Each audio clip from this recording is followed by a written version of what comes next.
Hi, Analisa Six here to bring you the July 2023 horoscope for the zodiac sign of Sagittarius, Sun and Rising placements. I write for my personal blog, Lady of Leisure, and also the sobercurator.com, which is a sober lifestyle web magazine platform. I feel like it's all kinds of things. If you're new here, thanks for tuning in. I hope you enjoy this video.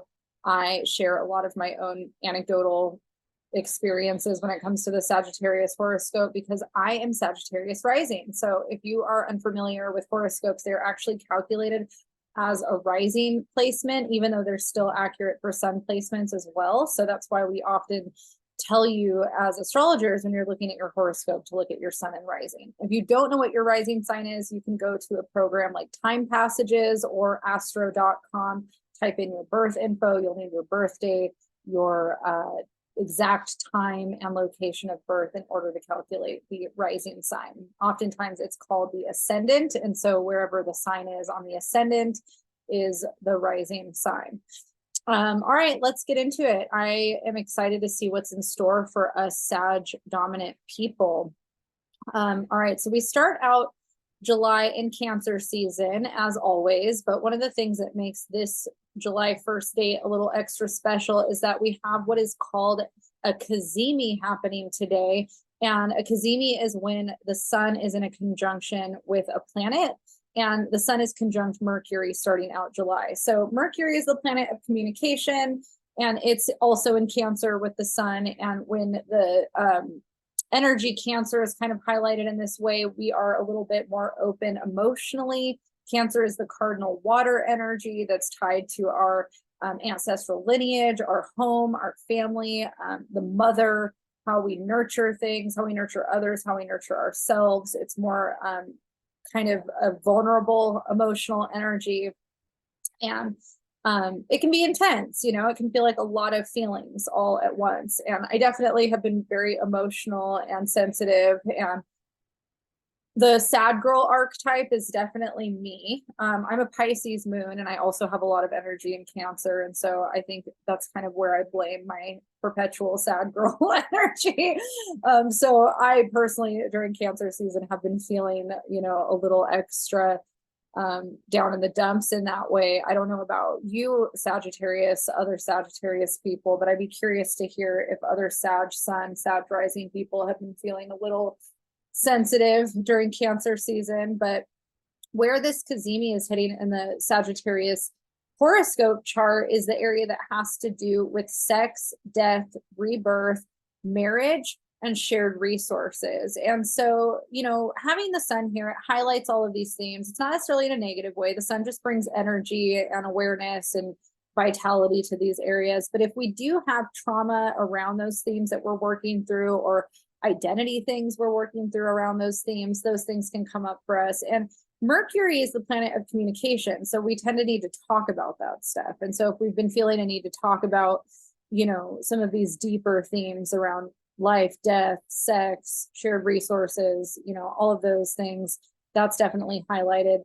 Juno, the asteroid that rules marriage, is also here. And so, you know, there's a lot of themes around union. There's a lot of themes around how we connect with a marital partner or a significant other that we share resources with. So even if you're not married, if you have a home with somebody else, whether you own the home or rent the home, or you're sharing finances in some way, that's highlighted. If somebody has passed away and you're having to like kind of experience the feelings around that, that could also be highlighted. And there's also the metaphorical aspect of death, you know, where there can sometimes be like an identity shift where we might feel like a version of ourselves is transforming or changing, and maybe we're kind of having to process the feelings around that deeper transformative part of ourselves. The other thing that the eighth house also represents is the occult, and kind of like some of these darker themes around the occult. And I, in Placidus, in the Placidus house system, I actually have my natal sun here. And I always kind of attributed that to my interest in the occult and things that tend to fall in that category. And also, I'm a huge true crime buff. I freaking love true crime. And so I feel like too, that's definitely been elevated for me in Cancer season. It's such a weird thing. I'm one of those people where when I'm super bummed out, I really just want to watch true crime. I'm that person where I'm like, I'm sad. I need something horrible to watch that's really awful and traumatic. Like that's totally me. So I don't know if this Cancer stellium kind of energy has anything to do with why I've been more drawn to that, but it's totally possible and very interesting to me. But another thing that we have to work through when Mercury is here is communicating our feelings in a more sensitive and vulnerable way.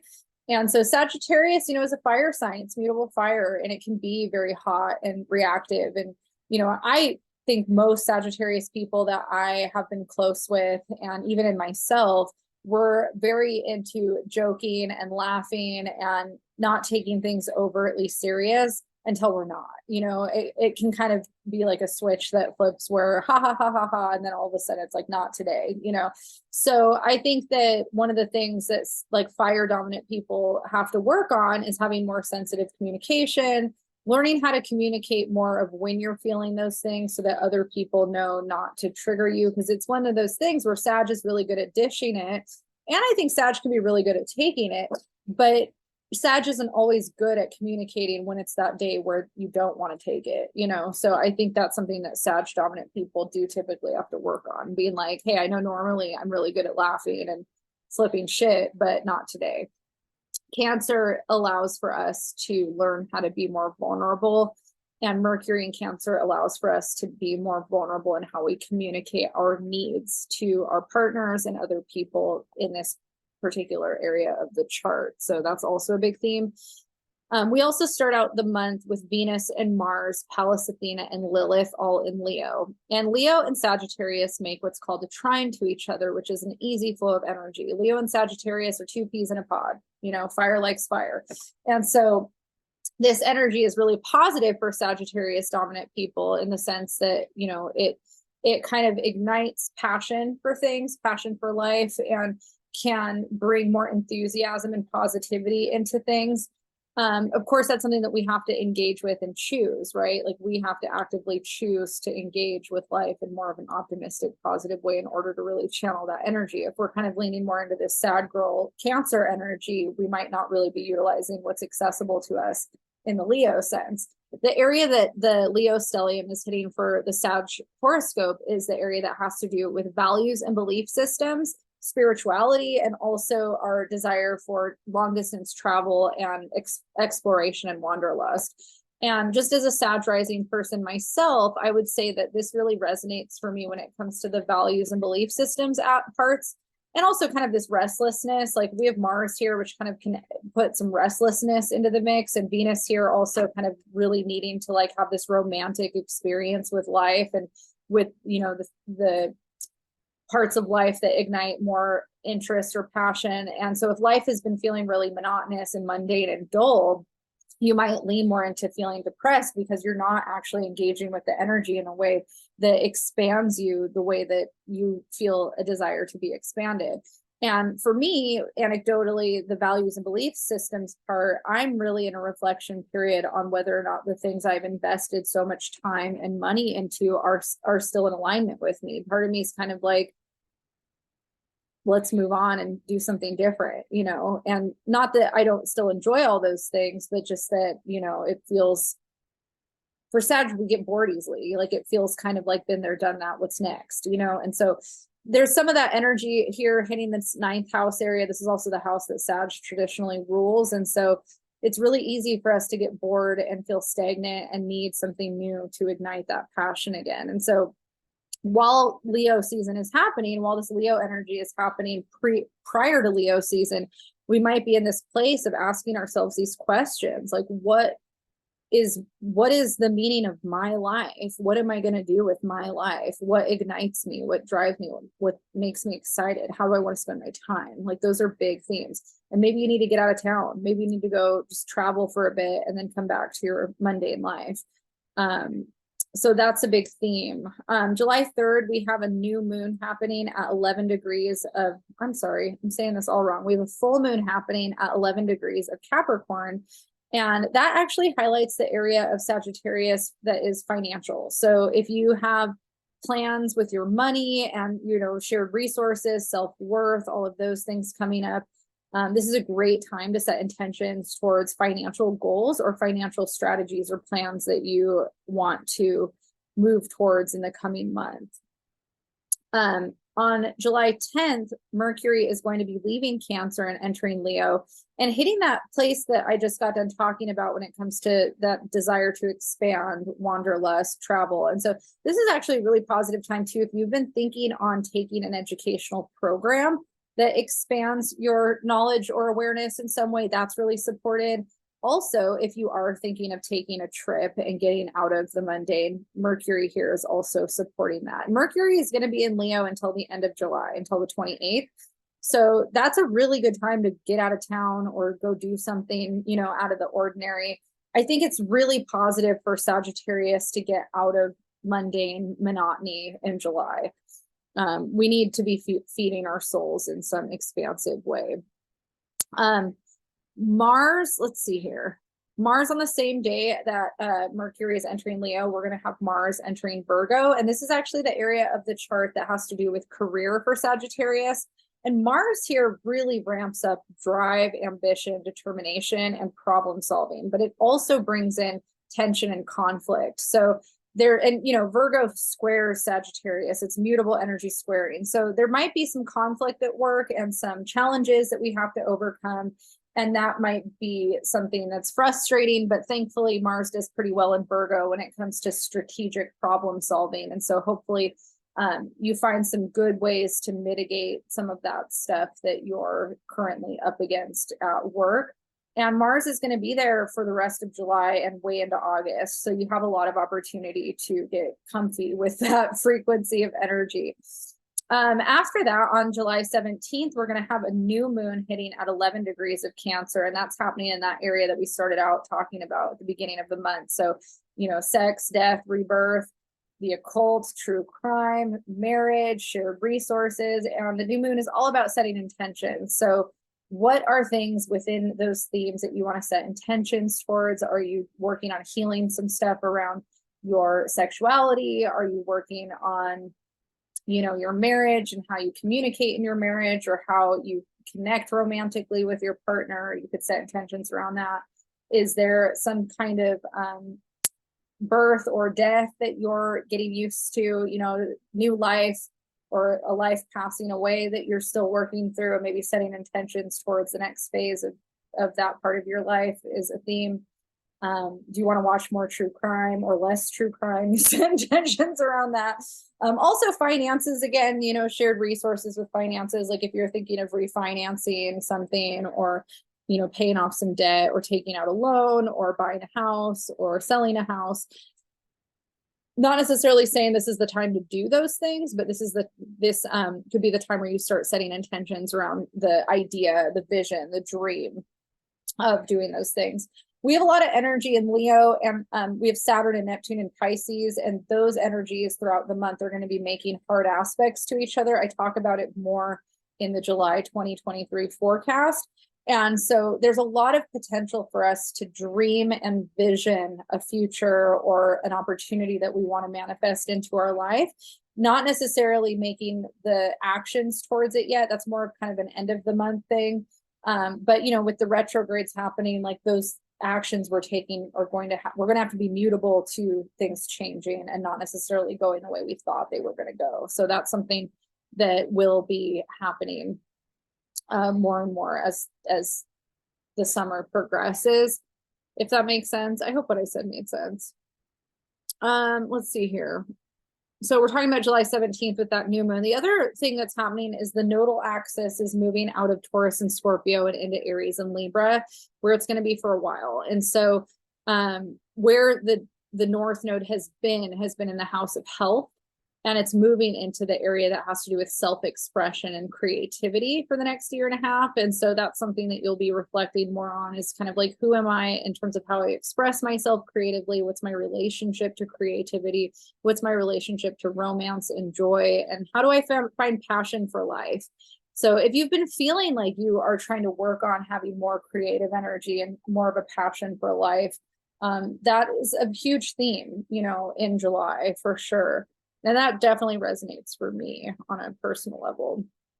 By the 23rd of July, we are going to be moving into Leo season. And so the sun will also be highlighting that area for long distance travel and expansion of self spiritually and intellectually.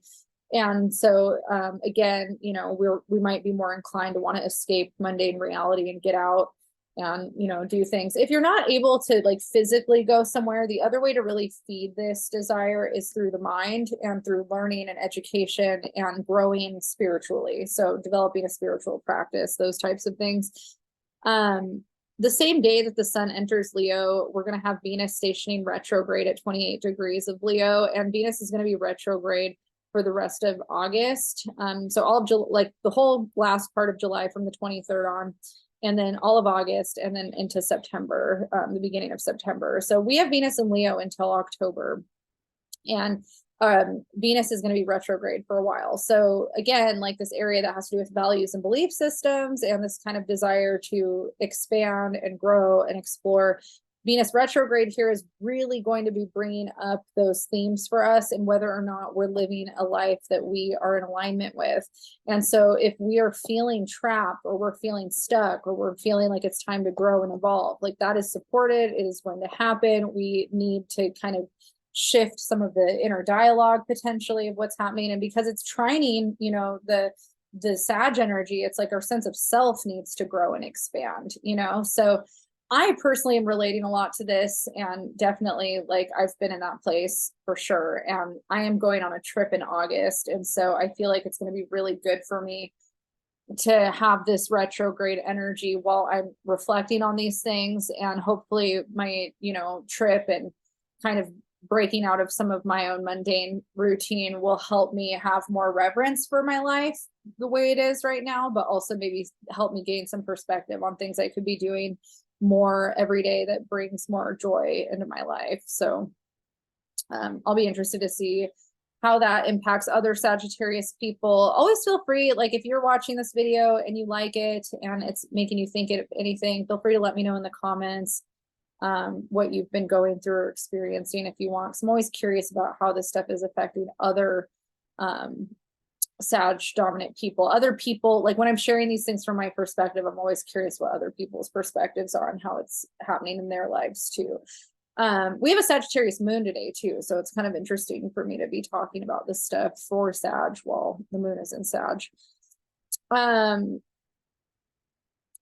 couple days after the sun moves into Leo and we have Venus retrograde, we're going to have a Mars trine to Jupiter. So Mars in Pallas Athena and Virgo are going to trine Jupiter and Taurus. And again, this has a lot to do with our work and how we're of service in the world. So you might be feeling a need to really like take action or be more involved or change something, you know, about work or the way that you're of service, and also how that's affecting your day-to-day mundane routine. The area that Jupiter's in has to do with our health, daily routine, those things. And so there might be kind of like the way we're exerting ourselves in the world and then what we're doing at home to kind of, you know, mitigate how we're of service and how we're structuring our lives to kind of support all of those themes. So those are things to kind of be thinking about. On the 28th, Mercury is going to leave Leo and enter Virgo and join the Virgo party with Mars and Pallas Athena. And Mercury here is actually going to really amplify how we are structured in our career and how we problem solve and how we communicate at work. And so Mercury is going to be in Virgo until October, because it stations retrograde in Virgo at the end of August. So if you do have, this is the thing for me, it's like I made travel plans at the end of August, well, knowing that Mercury was going to be retrograde and Venus was going to be retrograde. And it's the best time of year for us to go. So we have to do it. But those are things, you know, that I have in my mind of like any plans I make for this trip are probably not going to go the way that I want them to go. So I just have to have a very loose plan. You know, my family keeps asking me for like these exact dates on when we're going to be here, when we're going to be there. And I don't want to give them exact dates because I'm like, we might make a plan. It might not happen that way. Right. Like, can we just keep it loose? But I'm sure that's irritating for them too. So I'm trying to find a middle ground there. But yeah, so those are just some things to kind of be aware of and know. And then it does affect your work life. So if you are having a lot of communication discrepancies, at the beginning of August, that is why. It starts at the end of July, but we're not quite in the shadow yet. So at the end of July, we have this opportunity to kind of get as much in order as we possibly can, problem solve, get in front of as much as we possibly can before things start to get more rocky than maybe they've already started to get with Venus retrograde. So yeah, a lot to think about, a lot to ponder. I have a video on the more of the transits that are happening in the July 2023 forecast. So if you want a bigger breakdown on that, you can go over there and watch that video. But yeah, feel free to like, subscribe if you did indeed like this video, or let me know in the comments, you know, how this energy has been impacting you as a Sagittarius person. And I look forward to seeing you all next month. Good luck. And hopefully we have a fulfilling rest of the month.